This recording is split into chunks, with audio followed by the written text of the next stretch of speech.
Hello တဲလေးတို့ရေဒီနေ့မင်းချစ်စရာကောင်းတဲ့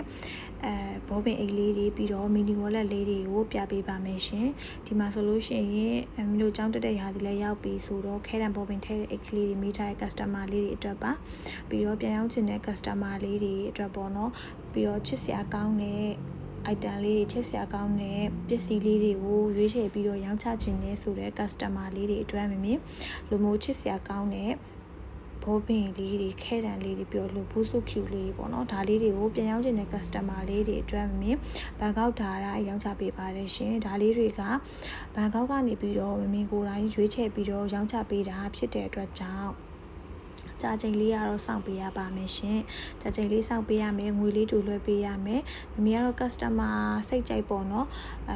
အပြင် quality လေးလည်းကြည့်လို့ရအောင်မင်းဘက်ကလည်းလုပ်ပေးပါတယ်ရှင်ဗီဒီယိုလေးကိုအဆုံးထိကြည့်ရှုပေးလို့ကျေးဇူးအများကြီးတင်ပါတယ်